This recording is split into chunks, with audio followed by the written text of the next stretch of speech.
Hi, today I'm going to show you how to build a PC. First of all, it's important to have a surface to work, possibly a table. So the first thing to do is take our motherboard and processor. Usually in the processor pack there is already a heatsink, but in this case I will use another one separately, which is also of higher quality. So let's take the processor very carefully, since it's the most delicate part. Open the socket on the motherboard in this way and place it so that they fit together like this.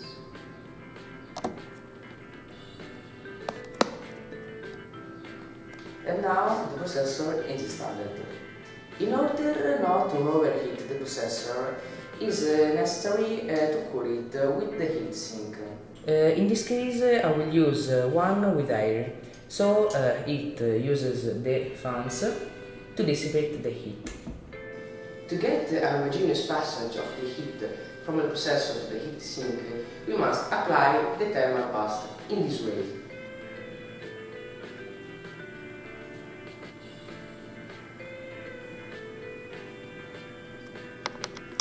We mount the supports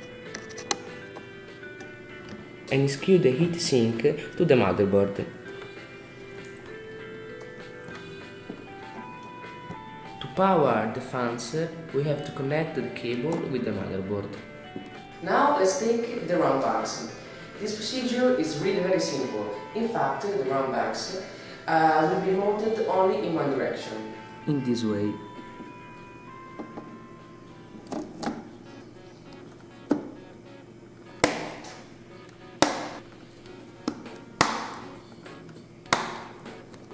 Our motherboard is ready, and we can take our case. The models may differ in some details, such as the number of fans.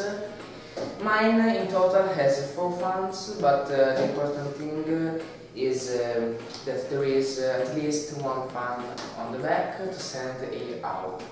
Now, the order in which to assemble the other components isn't standard.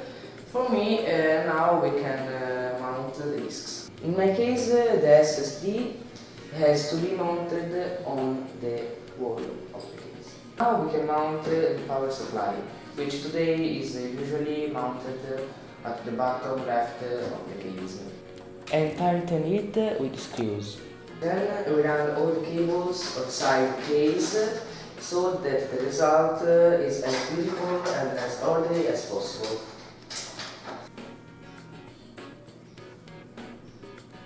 Now we can mount the motherboard in the case, but first we need to install support for the motherboard ports, like this.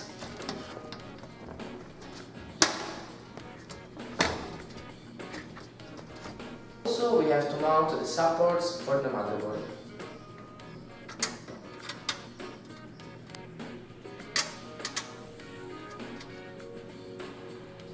We mount the motherboard in the case, so that it matches with the ports of the case, and we screw it with the appropriate screws. We have to connect the SSD cable with the motherboard. Now the last thing to mount is the video card. That isn't even necessary if we don't want to go play with the PC or use graphically heavy programs. We take it and we match it on the motherboard with the appropriate slot.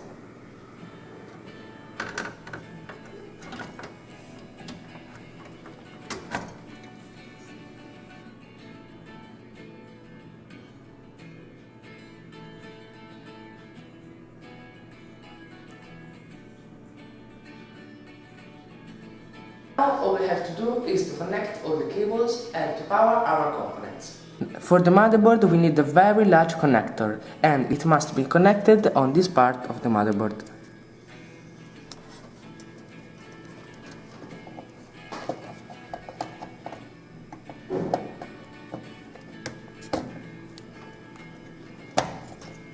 The processor must be powered, and the cable must be connected on this specific port.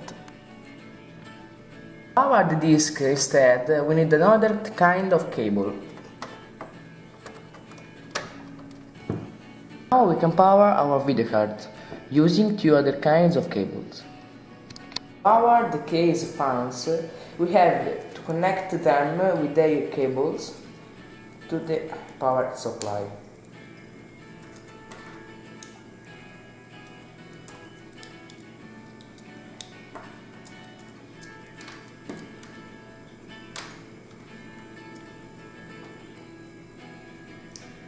Fan on the back is usually connected to the motherboard, so let's do it.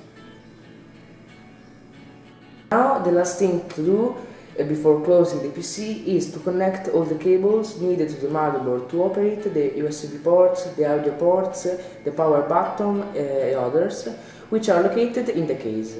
They must be connected in the lower part of the motherboard.